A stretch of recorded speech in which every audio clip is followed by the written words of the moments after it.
Everyone, जैसे कि मैंने आप लोगों को वादा ही करा था कि हम मेंटल हेल्थ इश्यू के बारे में आज बात करने वाले हैं, तो आज मेरे साथ है अंकिता मैम। पहले वो अपने आप को इंट्रोड्यूस करेगी आपके सामने और फिर हम इस टॉपिक पे ब्रीफली बात करेंगे।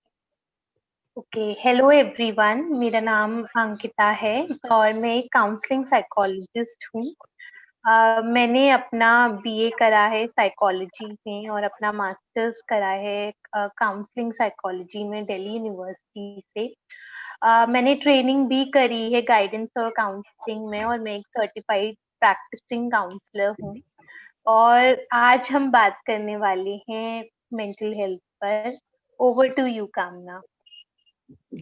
ओके, तो मैम मैं पहले आपसे पूछना चाहूंगी, how was your experience as a psychologist, कि मतलब आपने किन लोगों के साथ डील करा है, कितने कितने लोगों के साथ आपने उनको इनकरेज ओके। करा है to be healthy in mental health.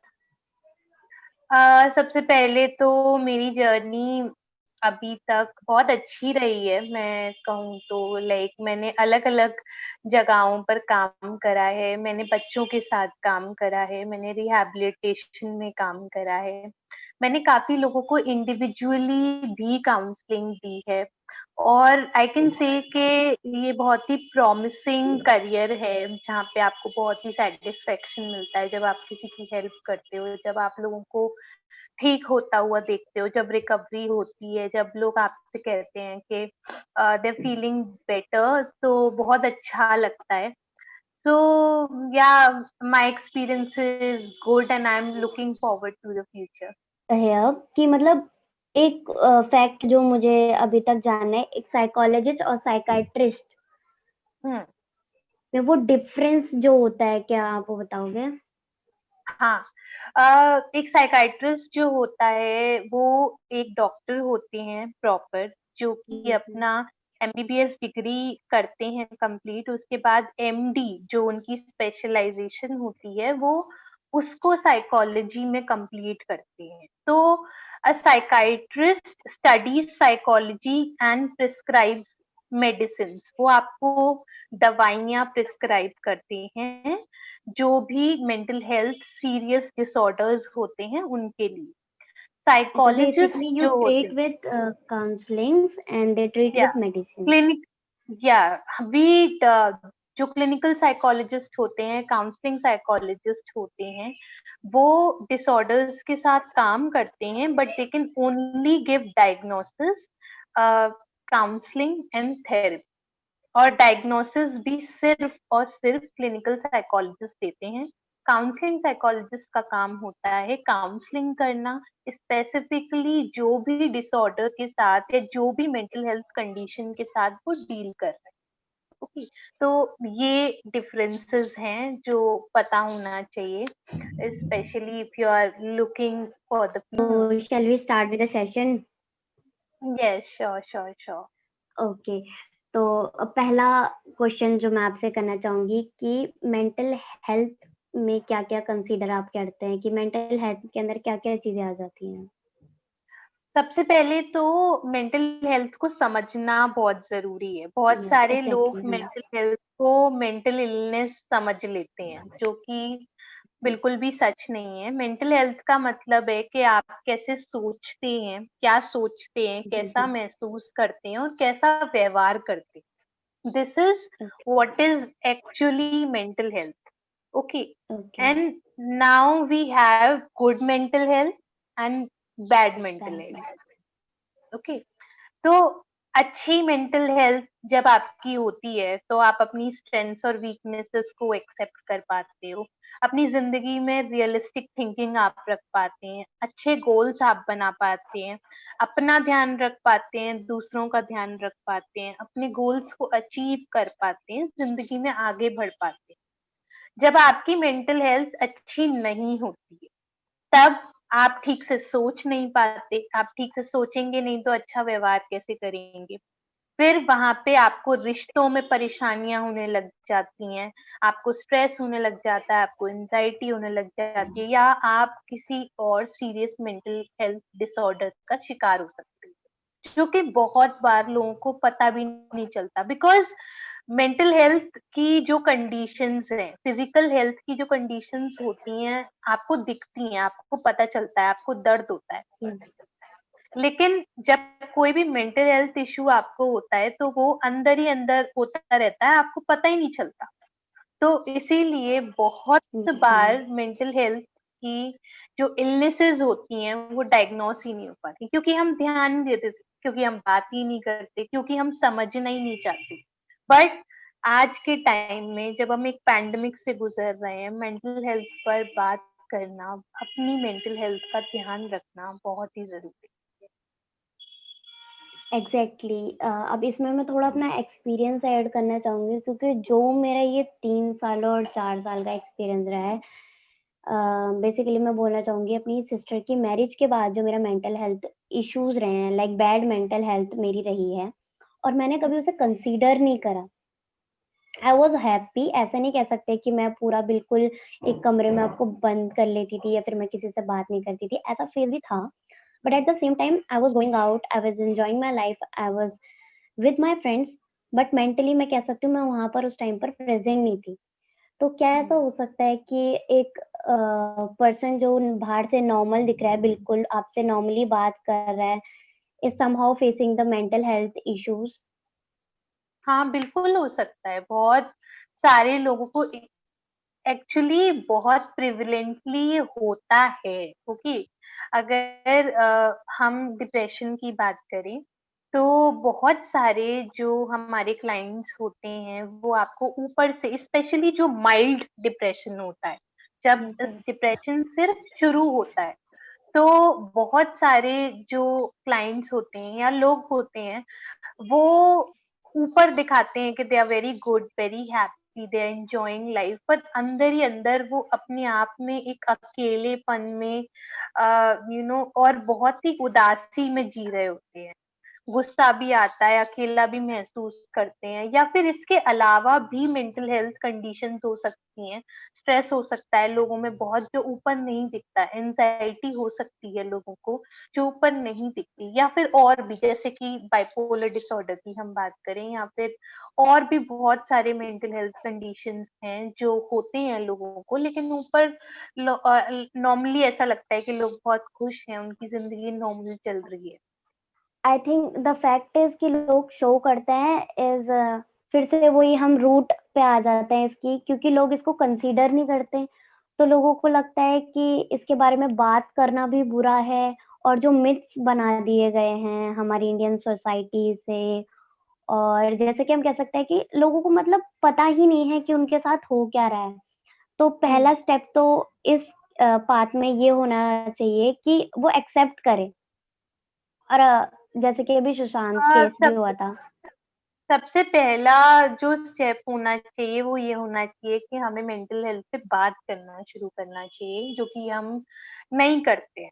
और यस, सबसे पहले किसी का आप ध्यान ना रखें, बट अपना ध्यान तो अपना। सबसे पहले आपको रखना ज़रूरी है। क्योंकि हमसे ही सारी चीज़ें शुरू होती हैं।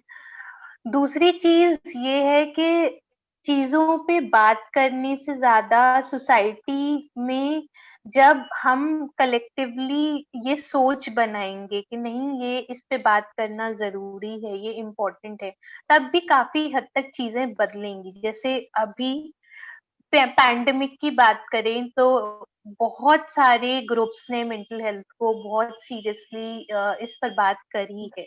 तो यस, अवेयरनेस हो रही है, बट मुझे ऐसा लगता है कि आज भी इंडिया में हमें और ज़्यादा इस पर बात करने की अवेयरनेस, ज़रूरत है। Yes, yes. क्योंकि फिर हम रूट कॉज़ पे आ जाते हैं, वो गिव यू एक्सपीरियंस मुझे ऐसा एज़ लगता आई है हैव कि लर्न्ड इन माय एक्सपीरियंस। हमारे आसपास ये बहुत ज़रूरी है कि हम एक ऐसा एनवायरनमेंट बनाएँ जहाँ लोग वेंट आउट कर सकें। शायद लोगों हुँ, को इतनी अपॉर्चुनिटी ही नहीं मिलती है कि जो दिक्कतें उन्हें हो रही हैं, या जो प्रॉब्लम्स वो फेस कर रहे हैं, वो किसी से जाके बोल लें। जब भी हम मेंटल हेल्थ की बात तभी क्यों करते हैं जब कुछ बड़ा हो जाता है। माय क्वेश्चन इज दैट, कि हुँ, हुँ। अभी का एक केस हुआ, तो everyone was talking about mental health. Yes, हम हमेशा क्यों नहीं मेंटल हेल्थ के बारे में बात करें? और फिर वो टॉपिक हमें एकदम से ऊपर गया और then dumped just at the exactly bottom, कि उस टाइम पर एग्जैक्टली हुआ, सबने कंसीडर करा, and then we are again back to the bottom. तो हमें इस पर कंटिन्यूअसली बात करने की जरूरत है, और अपने आसपास, आपके आसपास जो भी लोग हैं, आप खुद भी आप अगर आप प्रॉब्लम्स में हैं तो आप बात करिए, वेंट आउट करिए, अपनी परेशानियां शेयर करिए, उससे आपका मन हल्का होगा। साथ ही साथ दूसरों को भी वो स्पेस दीजिए कि वो आके आपसे बात कर सके, तब हम एक अच्छी इंक्लूसिव सोसाइटी बना पाते ओके, ओके। हाँ, तो अब थोड़ी-सी बातें जान लेते हैं जिससे आपको पता चल जाए कि हाँ, आपको मेंटल हेल्थ इश्यूज़ हैं। तो मैं आपसे जानना चाहूँगी मैम कि कैसे हम रिकॉग्नाइज़ कर सकते हैं कि हम उस फ़ेज़ में हैं इस वक़्त कि हम मेंटली प्रिपेयर नहीं हैं या फिर मेंटली हेल्दी नहीं हैं? मेंटली हेल्दी ना होने के हर वैसे तो हर इलनेस के अपने अलग-अलग साइन्स और सिम्पटम्स होते हैं, लेकिन फिर भी कुछ जनरल सिम्पटम्स में हम कह सकते हैं, अगर आप खाना ठीक से नहीं खा रहे हैं, अगर आपको नींद ठीक से नहीं आ रही है, अगर आपका कंसंट्रेशन में आपको अगर प्रॉब्लम हो रही है, अगर आप आपका इमोशनली आप रिजिलिएंट नहीं है, बहुत जल्दी आप रो जाते हैं, बहुत जल्दी आपको गुस्सा आ जाता है, बहुत जल्दी आप अपना बैलेंस खो देते हैं, चीखने चिल्लाने लग जाते हैं, छोटी-छोटी बातों पे आप इरिटेट होते हैं, या फिर आपको स्ट्रेस और एंजाइटी की कंप्लेन्स हैं, अगर आपको फिजिकल पेन्स की कंप्लेन्स बहुत ज़्यादा हैं बॉडी में। इसके अलावा अगर आप छोटी-छोटी बातों पे आप चिढ़ जाते हैं, गुस्सा हो जाते हैं, आप बिल्कुल ही खुश रहना आपको पसंद नहीं है, आप बहुत सीरियस रहते हैं, बहुत टेंस रहते हैं हर समय। तो these are signs that things are not fine with you, और आपको अपनी मेंटल हेल्थ पे काम करने की ज़रूरत है। ओके।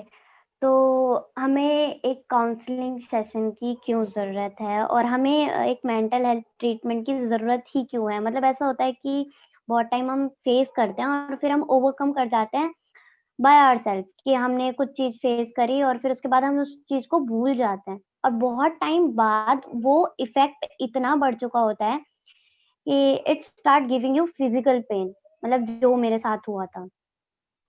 हाँ, अ, सबसे पहली चीज़ तो एक ये बहुत बड़ा मिथ है कि हमें काउंसलिंग तभी लेनी चाहिए जब हमें कोई मेंटल हेल्थ इश्यू हो रहा हो, ऐसा नहीं है। हुँ, नॉर्मली भी आप काउंसलिंग सेशन ले सकते हैं। जब हम किसी परेशानी में होते हैं तो हम जाके अपने दोस्त से बात करते हैं, है ना? हम किसी प्रॉब्लम में होते हैं तो हम बोलते हैं कि मुझे समझ नहीं आ रहा कि सॉल्यूशन क्या होना चाहिए। तो आप मेंटल हेल्थ के लिए नहीं, बट नॉर्मली भी आप काउंसलिंग ले सकते हैं किसी भी साइकोलॉजिस्ट, किसी भी काउंसलिंग साइकोलॉजिस्ट या क्लिनिकल साइकोलॉजिस्ट के पास। अगर आप प्रॉब्लम में हैं और आपको ऐसा लगता है कि आपको कुछ समझ नहीं आ रहा है कि आपको क्या करना चाहिए, सबसे पहली बात।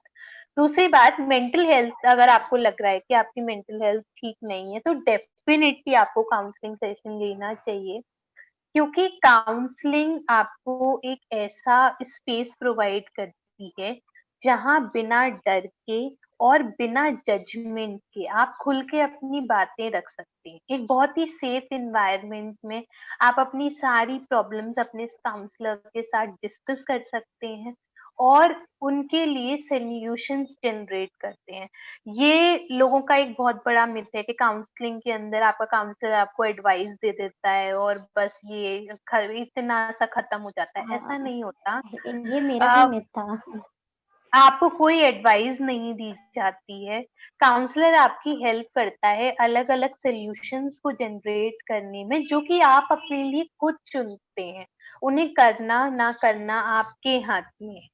तो और वो आपको कॉन्सिक्वेंसेस के बारे में बताते हैं कि जो भी फैसला आप लेंगे उसके कॉन्सिक्वेंसेस क्या हों।